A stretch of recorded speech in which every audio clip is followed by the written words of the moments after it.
Welcome back to Ways to Love Your Money. I'm Elizabeth Dawson, and we're so glad that you tuned into this show. We have a lot to talk about, but before we get into the episode, I want to kind of bring up, we love your feedback. So when you're watching this show and you've been watching it week after week after week, and you're waiting and anticipating for the next one, we're so grateful for that. But what we'd love for you to do is give us some feedback. Give us some feedback about what you would like to talk about.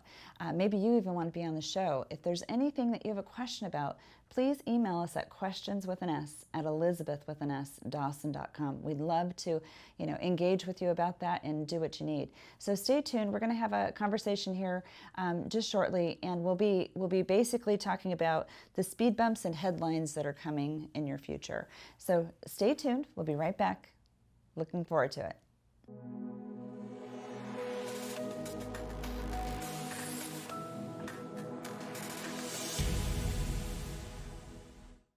Well, welcome back. It's Elizabeth here, and this conversation is about the emotional one.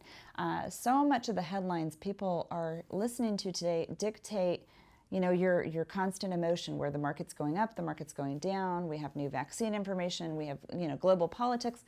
All these things wrap up into the decisions that we make. And we are so focused. There's actually a financial planning pyramid that we should actually look at.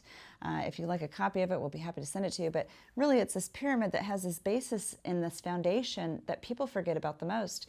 The protection, the insurance, the guarantees, and then that middle layer is the savings components, and then ultimately at the top is the speculative investments. And so many people today are really worked up about speculative investments, and the emotions that are tied with that go up and down. So on this journey to financial success and wealth creation or wealth preservation, now is the time to take a look and say, okay, am I doing this on my own, or do I have a great professional instructor that can help me with this? There's always a professional for everything.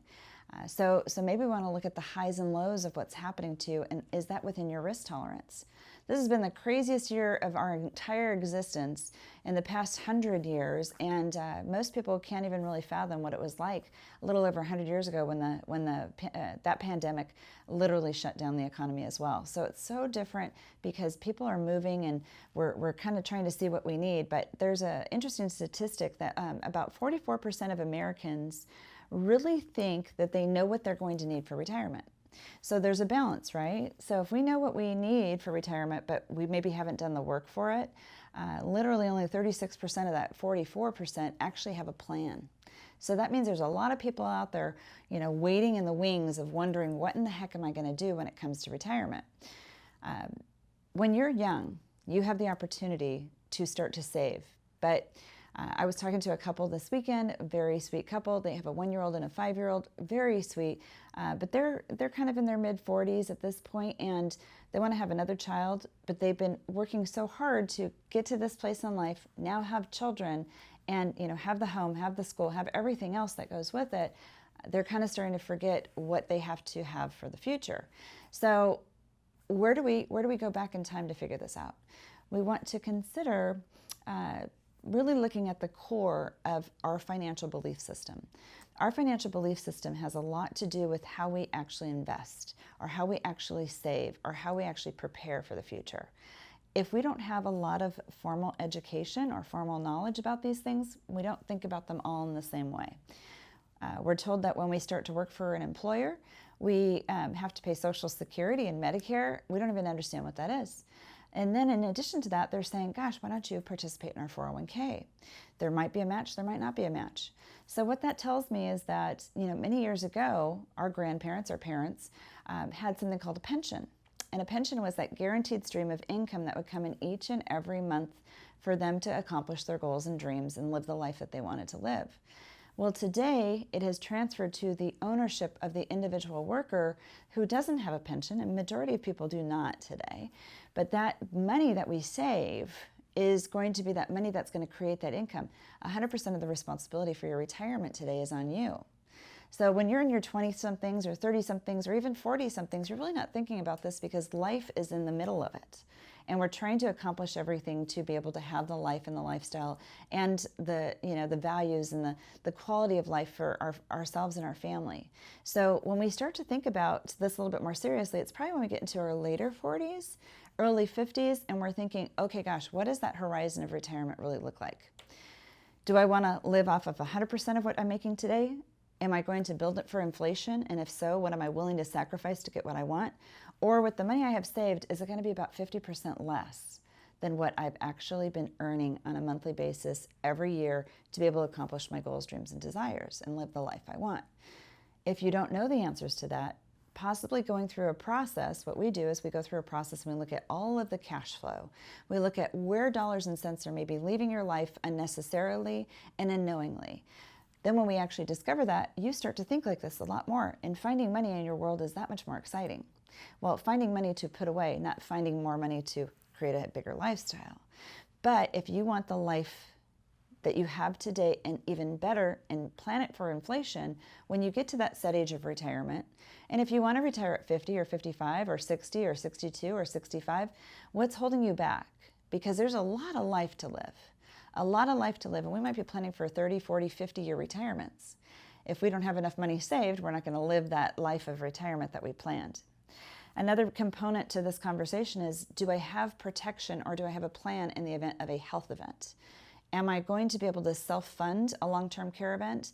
Am I going to be able to fund where I want to be? Or do I need to possibly look at planning for long-term care or skilled nursing or adult care, where we can actually have the life and quality of life so that we don't have to give the burden to our children to make those decisions for us? If we have this conversation sooner rather than later, it's better, because our parents, maybe they didn't have that same conversation, or very few did. And they planned, and the majority of people today, there's a statistic that I read not too long ago, that the majority of people today have about 7 years worth of retirement money saved. Whether you made a dime on your money or not, do you have enough money saved to be able to help you accomplish the retirement dreams, the goals, the desires that you have of your future? You might not, but if you don't look at it and you don't create the plan, and Social Security isn't a big enough supplement for all this, where would you want to start? If you knew everything to be true today in your mind, in your DIY life, and everything that you're doing, if there turned out something not to be true, when would you want to find out about it? Is it finding out now, or is it waiting until we're 50, 55, 60, and then trying to figure it out? Traditional plans or traditional goals of our parents really don't translate into our traditional goals now, because it was a different life back then. They had pensions that lasted them for a lifetime. And then we have to look at what happened to the spouse. Did the spouse get 100% of the compensation if a person with a pension died? In most cases, they get about a 50% drop. So if it's a 50% drop, can your spouse live on 50% less than what you're living on today together? These are questions we should be asking ourselves. So I hope this message is something where it actually helps you to, take action, because this planning process is so important to do it right, and to do it right the first time so you don't have to go back to work. But all the market volatility in the world has really no gain for your ability to really get back to those core beliefs and save, save, save. You want to have a rate of return, you want to keep up with inflation, but if we're not doing the math to keep us up with inflation for long-term income and expense, believe it or not, things get more expensive every day that we breathe our breath. And if it gets more expensive, or there's a new accommodation that we have to do or become adaptable with, how are we going to pay for those things? I kind of make this little joke. When my daughter was born, we really didn't have cell phones. They were like this little flip phone or this brick. And very few people had them. They usually had them for business. But today, the cell phone and somewhat of the cell phone payment or even purchase is almost like a car payment.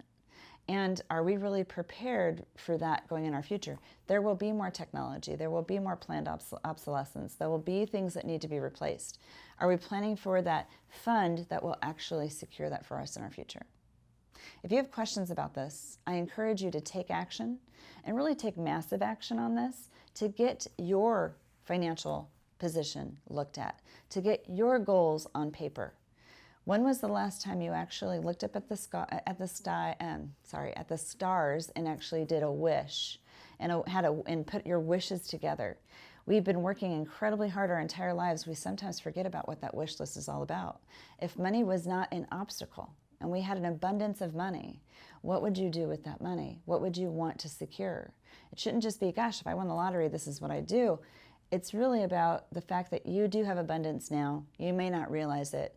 Financially, so much money is going to the bank, to government, to financial institutions, to your lifestyle in excess, that you could actually be recovering that money, having peace of mind, having it in the bank, having it secured for retirement vehicles, and having it secured for the what ifs that happen in life. If you can't honestly say that you're prepared for that, now's the time to give us the call.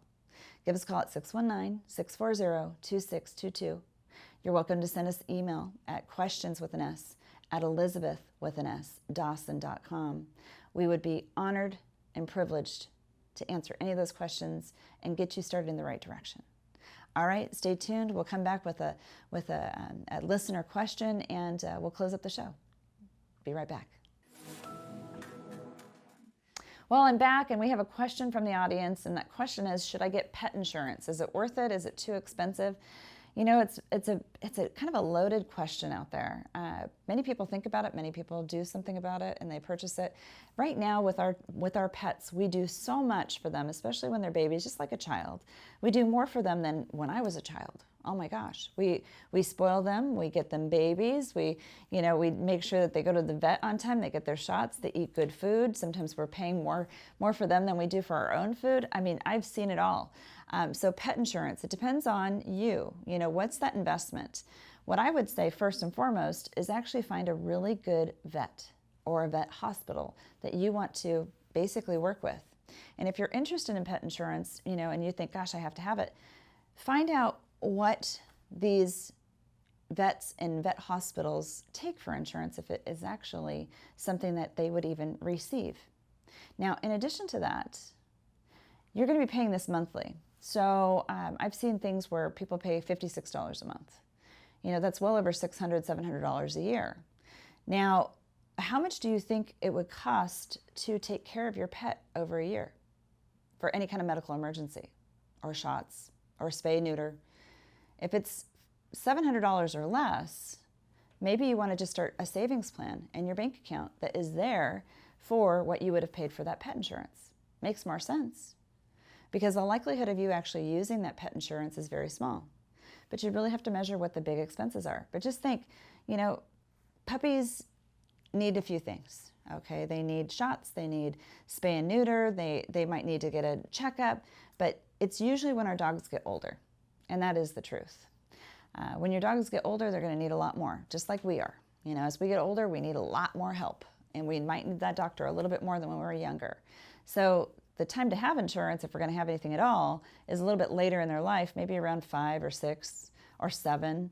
But think about this. If you were saving even $50 a month, $600 a year, and you stayed committed and disciplined to it, you could have $600 times 5, okay, which would be well over $3,000. And sometimes I'll hear, you know, some incident happened. I think we just recently heard that this dog, the family made a huge breakfast, and she had to run to the store, but she left it on the counter, and the dog's never had table food or anything like that. The dog, when she left, even though it was high up on a counter, the dog literally got everything off the counter and ate everything and wouldn't stop eating. And his, you know, because animals, they really will eat. They don't just stop because they're full. They had to take this dog to the hospital, and it was about a $3,000 surgery just to be able to help the dog, you know, with the stomach not die. So I think about things like that. If you are a saver with a purpose, have an account with a purpose. If you need to save that money for those reasons, and it's just for Alfie, it's just for Sugar, it's just for Maggie, it's just for Bella, whomever it is, or your kitten, or, you know, whomever it might be, you may very well end up having all that money saved and ready to go when something really occurs. But if you're, you know, still dead set about getting insurance, please talk to your, you know, veterinarian professional to see what kind of insurance that they will take, if they take anything at all. And it's not just a gimmick for an insurance company to have you pay a premium for. So hopefully this was helpful. I hope that this week's show was meaningful. I'd love to hear more and more about what you want us to talk about. So please do send us questions at questions@elizabethwithansdawson.com. Stay tuned. Next week we'll be back with another episode, and we hope you enjoyed as much as this one. Take care. Look forward to seeing you again.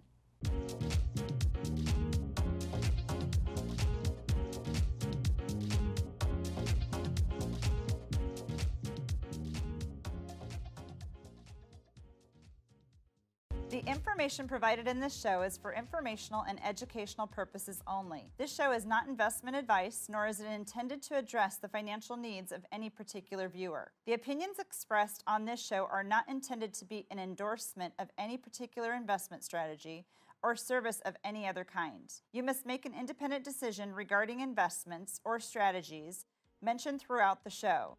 Before acting on information in this show, you should consider whether it is suitable for your particular situation and strongly consider seeking advice from a financial advisor.